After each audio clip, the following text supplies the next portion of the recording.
kugenda n'osokudde munafono tulabe akedda atya Wampewo Avenue abategerawo mutegerawo bwoyambukirawo genda otuuka wali ate ku kisawe kwennyini olunaku olwokutaano enteekateeka egenda etya agenda kuba alambululira abantu enguudo n'etawo mutyawo koleetera okubaayo emikolo gy'abakungu pulezidenti ng'abaayo batera okusibasiba waawo naye wali free kati tewali ajja kubeera nga muntu yenna akugirwa okugendayo. Munaffe Godfrey tumwebaze sooka otubuulire wakedde watyawo era muntu oyinza mulagira otya okutuuka ekkolo kisawe tugenda okubeera ku lunaku olwokutaano lwa sabbiiti eno. Okay, neyanzege Muhammad Wamala Fedi Nabwire ne Farouk Sesazi mwasuze mutya babuuzaako mwenna abali ku program omusunsuzi okubanga mukeera okubanga muweereza eggwanga naffe twasuze bulungi era tukeeredde ddala wano mu kibuga Kampala tuli ku roundabout eya Wampewo Avenue. Omuntu ayinza okubanga awulira amakubo oluusi amannya gano gamanyi kubuzaabuza abantu naye nga roundabout eya wano ku Wampewo Avenue njagala kukutegeeza gwe amanyi Kampala bw'oba otuuka wano ku internal affairs wennyini yeyo roundabout yennyini awali ekkubo eryambuka e Kololo era nga ensonga lwaki tugambye olunaku olwaleero twagala tuyambeko abantu abagenda okuva mu bitundu ebyawala nga ye akatuuka mu Kampala tamanyi distance yenkana ky'okuva wano mu kibuga Kampala okutuuka wali e Kololo nga bw'omanyi nti Kampala ebeeramu oluusi abagezi bangi sobola okufuna owa bodaboda n'alyoka akwetoolooza wano n'akutwala eka mwokya neyeetooloola eka mwokya paka naggulu n'amala n'akomawo ate nga Kampala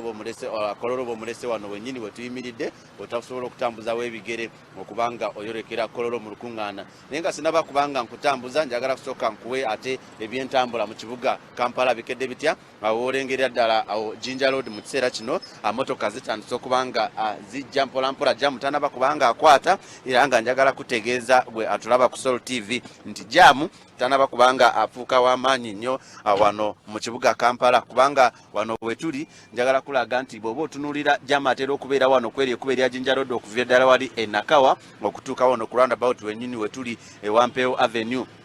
Jamu tanaba kubakwatula motoka ntonotono era nga bw'oba ofuluma oba ova mu kyalo eyo oba ovaana omukono ova mu bitundu ebyawali ekireka okuyita wano ojja kubanga otambula bulungi naye kyenyinza okugamba nti mu time eddako ojja kubanga ateeka jamu kakukwata kati bw'otunuulira wano we tutuuse eryekuba eriva e Bugoloobi awo njagala kugamba nti ye Old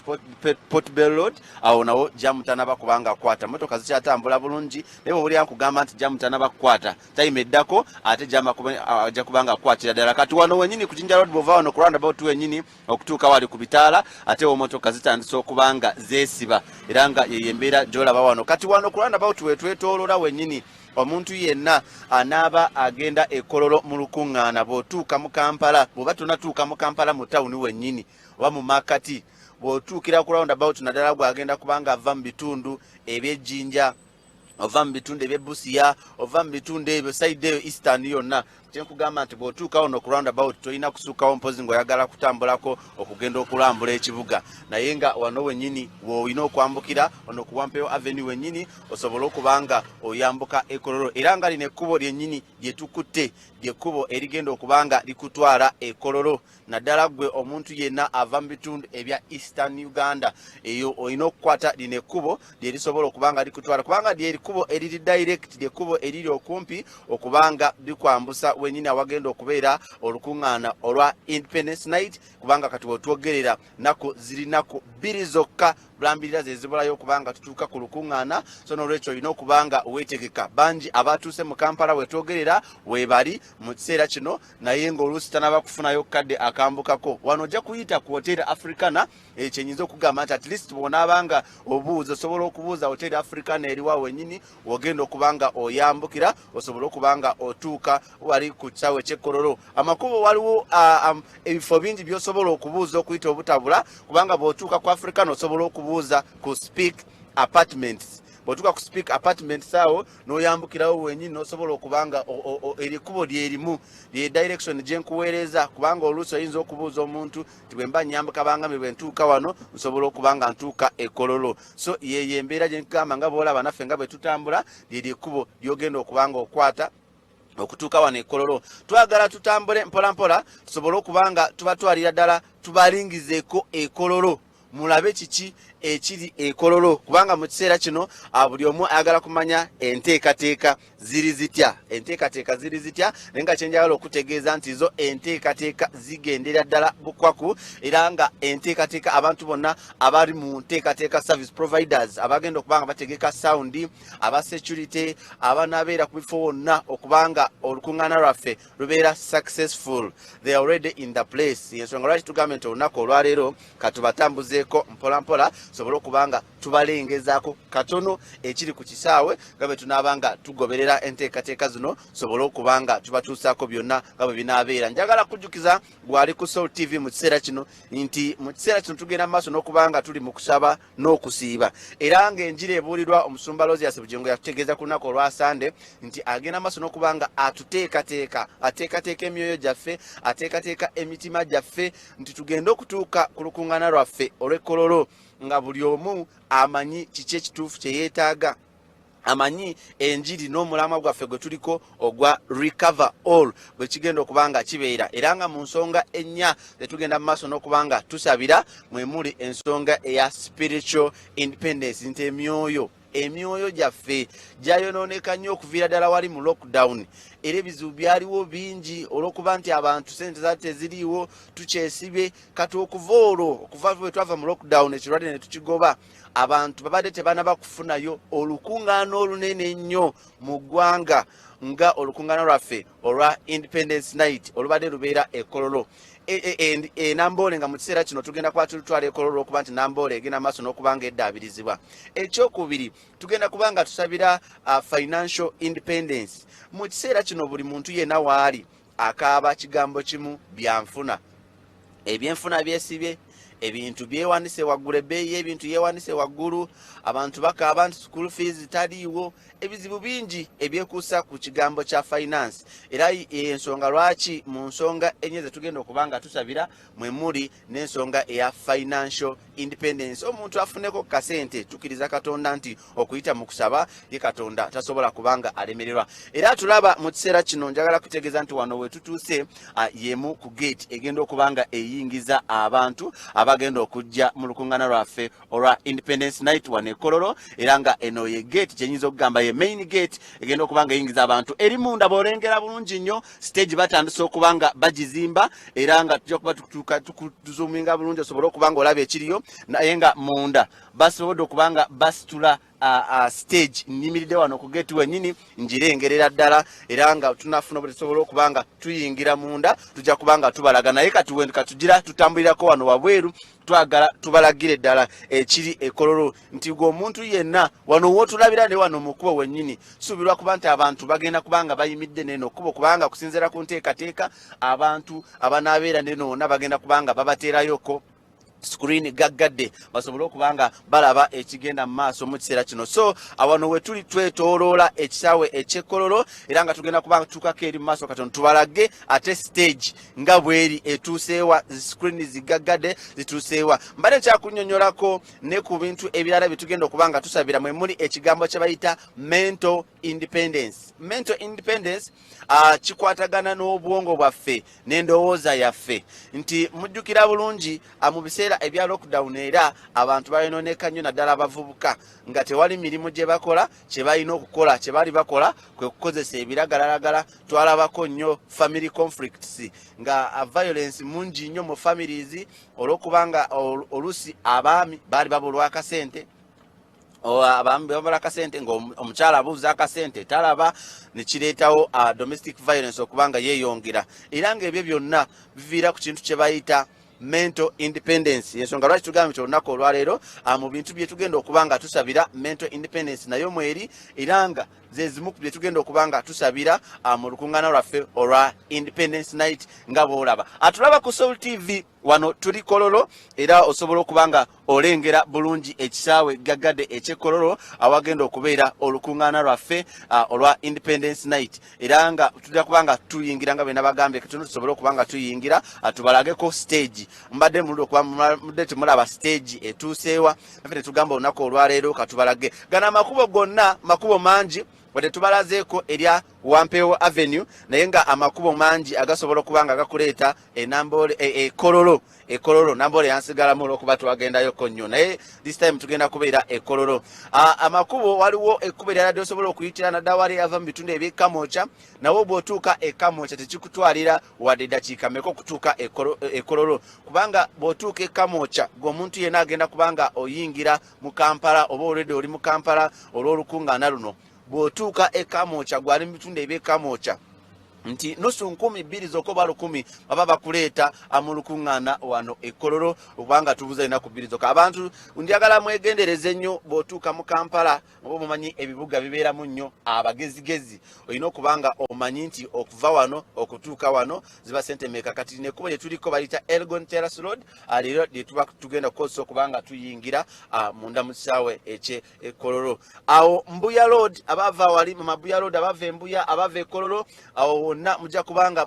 musobola okukosa nusu nga 10 zokka okuyingira wane Kololo awo tugenda okubanga tubalaga era nga wano wagenda okubeera olukungaana. Olukungaana luno lugenda kuba olw'ebyafaayo kubanga terubangawo mu ggwanga bukyanga ekirwadde kya COVID kigenda ate n'ekirala olw'okuba nti olukungaana luno tuli mu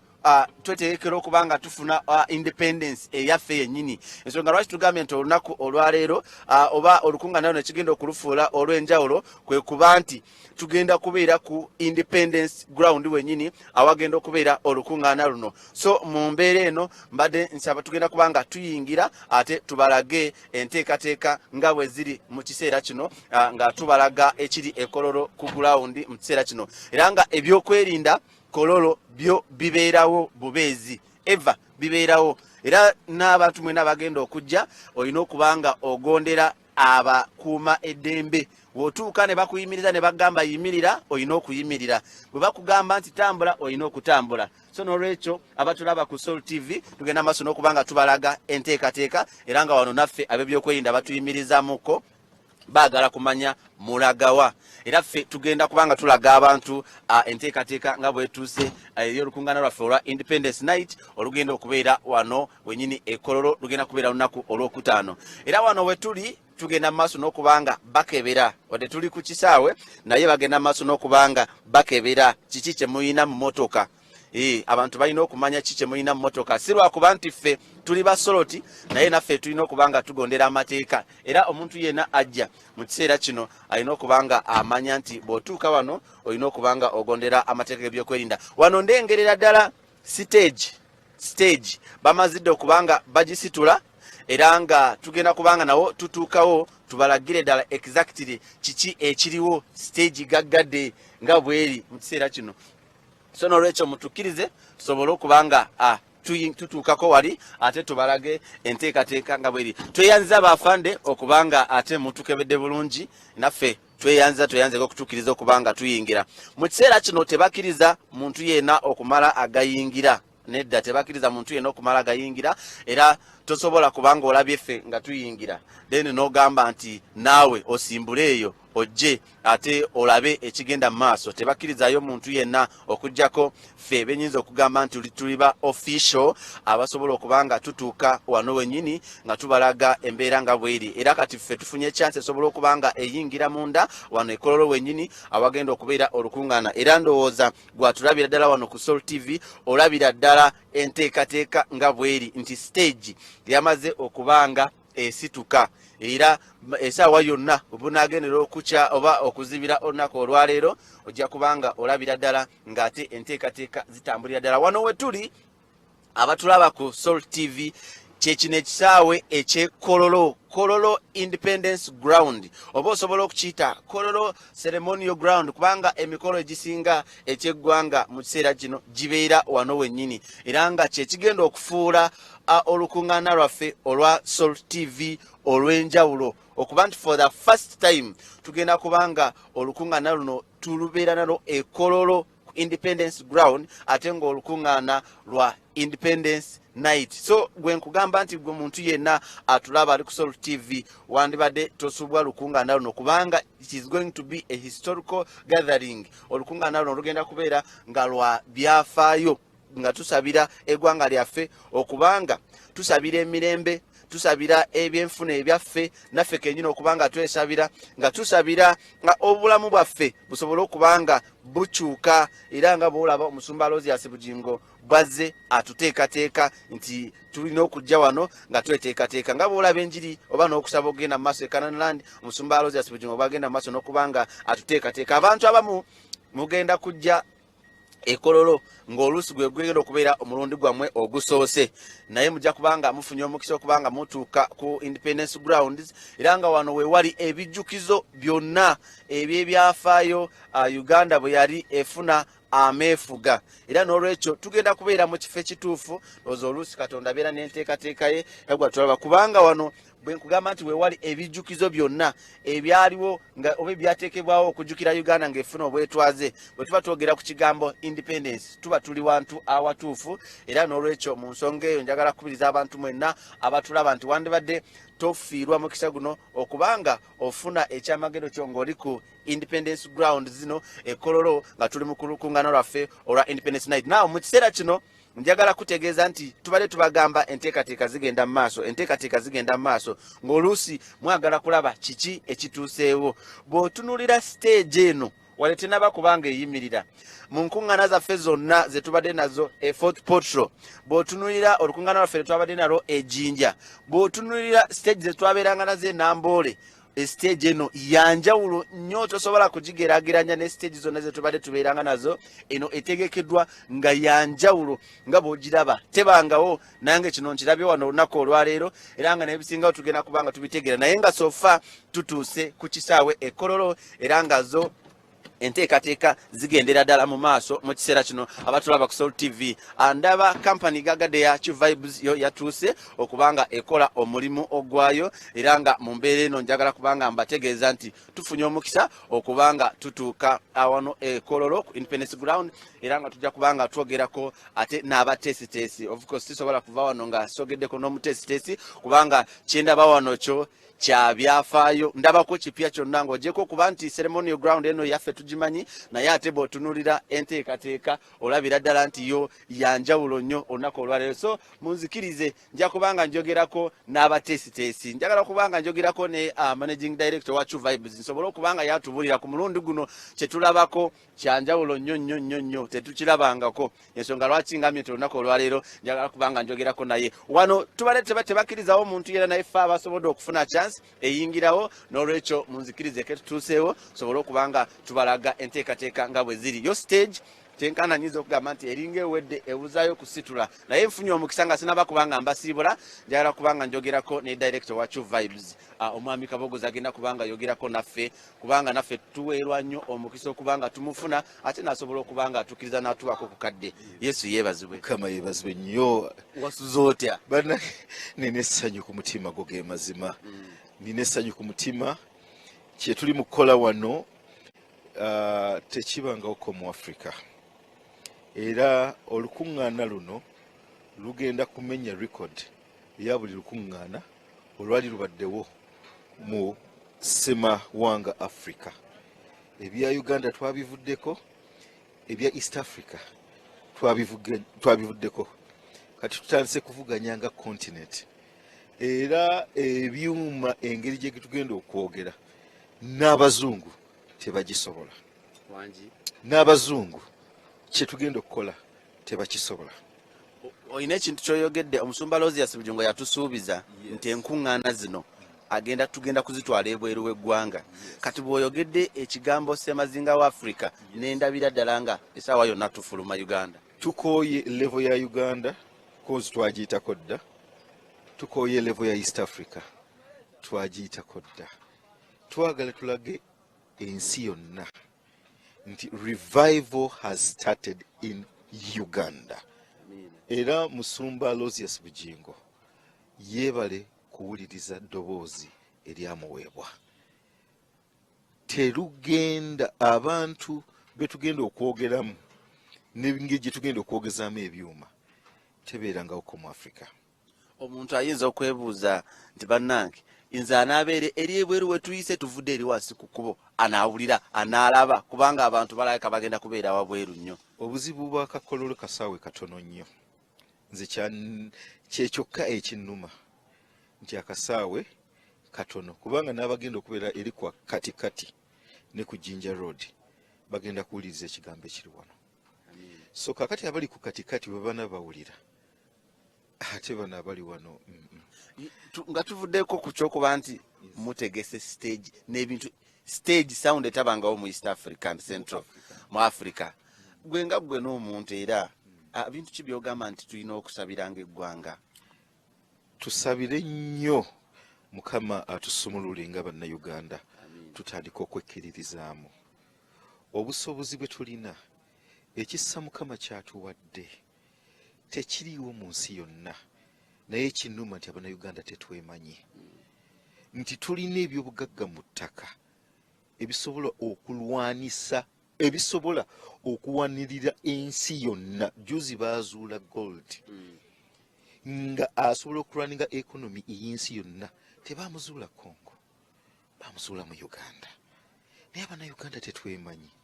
tetwekkiririzaamu. Kyova nti Musumba Lozias Bugingo bw'atuwadde olukungaana luno lwa Independence Night. Independence means breaking chains. Naffe twagadde tukozese obusobozi Mukama bw'atuwadde okukola ekitabangawo ku kontinenti eya Africa. Sina kindi n'ensi yonna. Abantu bakoowoolesa akuvaako nga sikuwadde mu kisogo. Nkoowoola buli akooye embeera gy'alimu n'otakozesa mukisa guno gujja kuba gukusinze. Buli akooye embeera gy'alimu n'otakozesa mukisa Mukama gw'atuwadde wano e Kololo. Twetanyira nnyo mu Bazungu nti bonki kale baakola omulimu gwabwe. Billy Graham baakola omulimu gwabwe. Naye mu mulembe guno Katonda atuwadde Musumba Bugingo. Nze mumanyi n'amafuta g'ayina. Naye Sitaani akozesa abantu okulwanisa Bugingo. Gwalwanisa Bugingo tosobola Katonda amutuddeko. Jangu wano tugatte emikono eggwanga lisumululwe. Tweyanzege ebigambo ebyo sisobola kubanga nsukkako kubanga ebadde esaala nene nnyo, n'olwekyo mu kiseera kino munzikirize nsobola okubanga ate mbakomyawo mu studio, naye nga kye mubadde mwagala kulaba kati mukirabye n'enteekateeka muzirabidde ddala ekigenda mu maaso. N'olukungaana terubangawo mu nsi yonna. This is going to be the first of its kind. Ate nga tuli wano ku kisaawe Kololo nga bwe mulaba enteekateeka nga bwe ziri. Munzikirize nsobole okubanga mbazaayo ate mu studio ate bagende maaso n'okubanga batuusaako enteekateeka endala aba n'ebifo ebirala we bali, sobole okubanga naffe tweyongerayo okubanga twogerako ku n'abantu bo batubulire mu nteekateeka zaabwe nga bwe beeteesiteese okubanga bajja mu lukungaana wano e Kololo. Lugenda kubeera lunaku lwa kutaano, tubuzaayo ennaku bbiri zokka tusisinkane wano e Kololo. Godfrey tumwebaze kambazeeyo ate mu studio tugende maaso n'empeereza yaffe endala.